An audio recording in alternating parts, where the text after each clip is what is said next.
అంటే ఇది ఎలా గురుగా దీన్ని ప్రాక్టికల్గా ఎలా చేయాలి దీన్ని? బిగినింగ్ అని మీరు ఎండింగ్ అని అడిగారు కదా. బిగినింగ్ అవును. దీనికి ఏంటంటే చాలా చోట్ల ఏంటంటే మూలాధార స్వాధిష్టాన మణిపూరక అనాహత విశుద్ధ ఆజ్ఞా చక్రాలు ఉన్నాయి. మనం ఇక్కడి నుంచి ఇక్కడికి వెళ్ళాలి అనేది 99.99% అందరూ అదే అనుకుంటారు. ఏమి అసలు విషయం ఏంటంటే మనకి ప్రాణాయామం ప్రారంభం ఇక్కడే ప్రారంభమవుతుంది. ఇక్కడ ప్రారంభమవుతుంది అంటే ఇలా నేను మొదట చెప్పాను చూసారా, ఈ గాలి ఇలా వెళ్తుంది. ఇప్పుడు మనం ఈ లోపల చేస్తుంటే బయట గాలి తగ్గుతుంది. బయట గాలి ఎలా తగ్గుతుంది అనేది ప్రశ్న. ఇప్పుడు అందరికీ శ్వాస ఇలా వెళ్ళి వస్తుంది. ఇప్పుడు కృష్ణ పరమాత్మ చెప్పింది ఏంటంటే ఆ కొండ నాలుగు వెనుక నుంచి మీరు లాగడం ప్రారంభిస్తే బయట గాలి తగ్గుతుంది. లాగడమే కాకుండా లోపలే నొక్కాలి, లోపల నుంచే లాగాలి. ఇప్పుడు ఇంకొక పిట్ ఫాల్ ఏంటంటే ఈ యోగులను అందరూ చెప్పేది ఏంటంటే ప్రాణాయామం చేసినప్పుడు ఇలా ఇలా చేసినప్పుడు కడుపు ముందుకు రావాలి అని వీళ్ళందరూ చెప్పేది. కాదు, మీ లోపల ప్రాణాన్ని మీరు పైకి లాగేటప్పుడు కడుపు వెనక్కి వెళ్ళాలి. అసలైన ప్రాణాయామం అది. అది వెనక్కి వెళ్ళడం అంటే అర్థం ఏంటి? బయట గాలిని తగ్గిస్తున్నామని అర్థం. బయట గాలిని మనం తీసుకుంటే లంగ్స్ నిండిపోయి డయాఫ్రమ్ కిందకు వచ్చి కడుపు పేగుల ముందుకు వస్తాయి.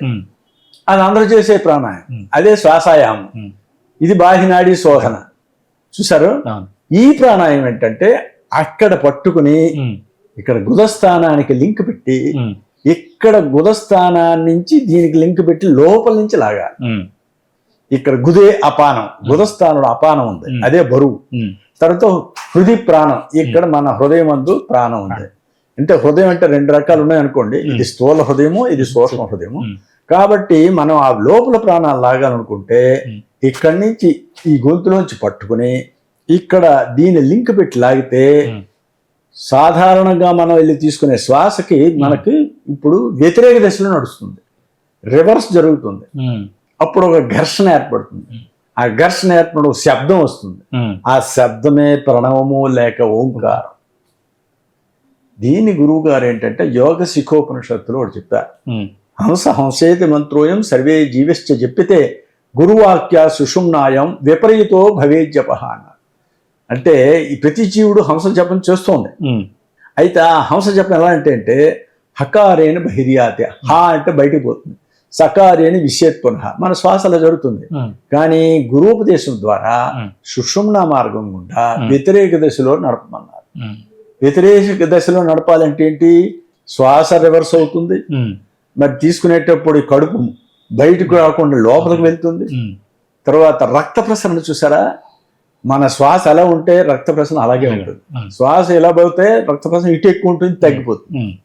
నిన్ననే మన ఒక దీంట్లో అశోక్ నగర్లో ఒక ఆవిడ ప్రశ్న వేశారు, ఈ సెల్స్ బ్రెయిన్ సెల్స్ లేకపోతే స్పైనల్ కార్డ్ సెల్స్ డీజనరేట్ అవుతాయి. అమ్మ డీజనరేషన్ అంటే కణాలు చనిపోవడం. ఆ డీజనరేషన్ కారణం ఏంటంటే మన మెదడుకి కావలసిన ప్రాణం అనేది తగు మోతాదులో సప్లై చేయకపోతే చచ్చిపోతాయి. అదే ఏజ్ అడ్వాన్స్ ఇవన్నీ చెప్తారు, ఇవన్నీ సెనైల్ డీజనరేషన్ ఇవన్నీ. మనం ఏంటంటే ఆ ప్రాణం అనేది కంటిన్యూస్ గా పైకి వ్యతిరేక దశలో గురువాక్యాత్ గురువుపదేశం ద్వారా సుషుమ్న మార్గం గుండా పైకి నడిపిస్తే ఇక్కడ ప్రసరణ బాగా ఉంటుంది. బాగా ఉండే కణాలు చనిపోవడం తగ్గిపోతుంది. సో ఇది ప్రాణాయామని ఇక్కడ ప్రారంభించిన తర్వాత అది ఇక్కడ ప్రారంభం వెంటనే గుదస్థానంకి రాదు, చేయక్కర్లేదు, ఇక్కడే చేయాలి. ఏంటి ఇలాగ చేస్తూ చేస్తూ కిందకి ఎంత కిందకి వెళ్తే అంతవరకు, ఎంత పైకి వెళ్తే అంతవరకు. ఇలాగ ఏంటంటే బాణం వెనక్కి లాగామనుకోండి, ఎంత వెనక్కి లాగితే అంత ముందుకు వెళ్తుంది. అదే విధంగా మన ప్రాణాన్ని చేసినప్పుడు మొదట ఎక్కడ ప్రారంభిస్తాం, అలా కిందకి నొక్కుతూ మీరు కదా, కింద నొక్కుతూ మీరు ఆఖరికి అలా చేయక అప్పుడు గుదస్థానానికి వెళ్తారు. సో ప్రాణాయం ఇక్కడ స్టార్ట్ అవుతుంది, తర్వాత ఇక్కడ వరకు వెళ్ళి అవుతాం, మళ్ళీ రాండు అని ఇది కూడా అవసరం లేకుండా ఇక్కడ మళ్ళీ ఇక్కడికి ప్రారంభమవుతుంది. ఇది ప్రాక్టికల్ గా సాధనాపరుడికి అనుభవం. నేను ఇది తెలియక ఏంటంటే చక్రాల్లో పడ్డారు. ఈ చక్రాలు అనే పదం ఏంటంటే యాక్చువల్గా వైద్యపరంగా నేనే కాదు, నా శిష్యులు వందలాది మంది డాక్టర్లకు కూడా చెప్పాను, చక్రాలు మీరు ఎక్కడైనా చూసారా ఎనాటమీలో? అవి కావు. లేదు సూక్ష్మ శరీరంలో ఎనాటమీలో అవి చక్రాలు ఉన్నాయి, అవి కావు. దీనికి మన పరమ గురుదేవులు శివానంద పరమహంస వారు సిద్ధవేదంలోన వారు చాలా ప్రాక్టికల్గా రుజువు చేశారు. అదేమిటంటే అసలు సాధన శరీరము అన్ని ఇక్కడే ఉన్నాయి. ఈ కంఠం పైనే శరీరం, ఇదంతా స్టాండ్. ఇది స్టాండ్, దీంట్లోని చక్రాలు కాదు, ఇక్కడి నుంచి ఇదే. ఇది చేసినప్పుడు ఏంటంటే ఇక్కడ మనకి ఈ సోకాల్డ్ ఆజ్ఞా చక్రంలోన మన మనసులోన అనేక మార్పులు జరుగుతుంటాయి. ఆ మార్పుల్నే చక్రాలు అన్నారు, షడాధారాన్ని. ఆ షడాధారాలు అంటే ఆ షట్చక్రాలు కూడా మనకి భూమధ్యంలో ఆజ్ఞా చక్రం దగ్గరే మార్పులు జరుగుతుంటాయి. మనలోన ఎనర్జీ పెరుగుతుంటే మనసులో మార్పులు జరుగుతుంటాయి. ఆ విధంగా మనం ఆంతరంగికంగా జ్ఞానం పొందాలి. ఇది మాత్రం ఏంటంటే ఇది మొదట్లో ఇలాగ జరుపుతూ ఉండాలి. ఇంకొక విశేషం ఏంటంటే ఉపదేశం తీసుకున్నా ఒక వయసు పెద్దవాళ్ళైనా సరే, ఎంత వయసు అయినా సరే, ఇక్కడ ప్రారంభించేసరికి వాళ్ళకి శక్తి తగ్గడం ప్రారంభిస్తుంది. ఇప్పుడు చక్రాలు ఇవన్నీ మేము చెప్పం, అక్కర్లేదు కూడా.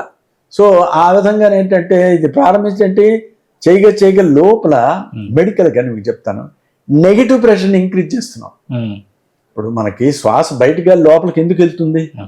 బయటగా లోపలికి వెళ్ళి లోపల ఏదో నెగిటివ్ ప్రెషర్ ఉంటే కదా వెళ్తుంది. ఆ నెగిటివ్ ప్రెషర్ని మనం ఏంటంటే లోపలే మదనం చేస్తుంటే అది ఎక్కువ అవుతున్న కొద్దీ సర్క్యులేషన్ పైకి వెళ్తుంది. సరే, ఇంకొకటి ఏంటంటే అసలు గురువు గారు చెప్పిన రహస్యం ఏంటంటే పుట్టుకతోనే శ్వాస ఎలా ప్రారంభం అవుతుంది అది మీకు తెలియాలి. అదేమిటంటే పుట్టుకతో అందరూ శ్వాస బయటికి వెళ్ళి తీసుకుంటామని అంటారు. మామూలు శ్వాస కానీ కాదు. లోపలికి బయట గాలి లోపలికి వెళ్ళాలనుకుంటే లోపల ఏదో ఖాళీ ఉండాలి కదా, నెగిటివ్ ప్రెషర్ ఉండాలి కదా. కానీ తల్లి గర్భంలో ఉండేటప్పుడు ఆ శ్వాస ఉండదు. అంటే మనకి ఊపిరితిత్తులోనే ఒక రకమైన ద్రవం ఉంటుంది. ఆ ద్రవమే మనం వైద్యశాస్త్రంలో స్వింగోమైలిన్ ఫ్లూయిడ్ అంటాం. అది నిండుంది కాబట్టి శ్వాస లేదు, అది ముందు ఖాళీ అవ్వాలి. అది ఖాళీ అవ్వదా బయటకు వెళ్ళి లోపలికి వెళ్ళదు.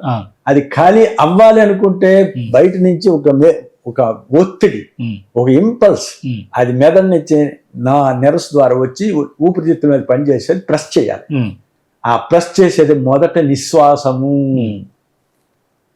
బయటికి గాలి వదులుతాడు ఫస్ట్, బయట ఆ ద్రవం బయటికి రావాలి. వస్తే అది ఖాళీ అయితే మనలో ఉండే గాలి అరలు ఎంటీ అయితే అవి మన బయట గాలి లోపలికి వెళ్తాయి. సో మొట్టమొదటి ఏంటంటే ఆ మొదటి శ్వాసే నిశ్వాసంతోనే ప్రారంభం అవుతుంది. ఆ మొదటి నిశ్వాసంలోనే సకల బ్రహ్మరహస్యం ఒకటి ఉంది. అదేమిటంటే తల్లి గర్భంలో ఉండే శిశువుకి పూర్వజన్మల జ్ఞానం ఉంటుంది. మనందరం యోగులమే, అందరం యోగుల పూర్వజన్మల జ్ఞానం, ఏ తల్లి గర్భంలో పుట్టాం, ఎక్కడ చనిపోయాం అన్నీ తెలుసు. ప్లస్ ఏంటంటే ఈ చేతులు కాళ్ళు కదలిక లేక తల్లి గర్భంలో బాధపడుతూ ఆ ఈశ్వరుని ప్రార్థిస్తూ తండ్రి నన్ను బయటపడి నేను ప్రార్థిస్తాను. కానీ ఈ మొదటి శ్వాసతోనే ఆ జ్ఞానం పూర్వజన్మ జ్ఞానం అంతా పోతుంది, మాయలో పడిపోతాడు. మాయ అంటే మొట్టమొదటి నిశ్వాసంతోనే మాయ ప్రారంభం. గర్భమే జపయోగి గిరిపరఖాయ మాటి అని రామ్ ప్రసాద్ సేన్ అని కలకత్తా యోగి చెప్పారు. వారు గర్భంలో అందరూ యోగులే. ఎప్పుడైతే బయటకు వచ్చారో భూమి మీద పడ్డారో మట్టి కరిచారు, సుమారు మాయలో పడ్డారు. సో ఈ విధంగా ప్రతి ఒక్కరు జరుగుతోంది. మళ్ళీ ఆ పూర్వస్థితులకు వెళ్ళాలనుకుంటే గురువాక్యాత్ సుషుమ్నాయాం ఇలా తీసుకువెళ్ళాలి. అది సైంటిఫిక్.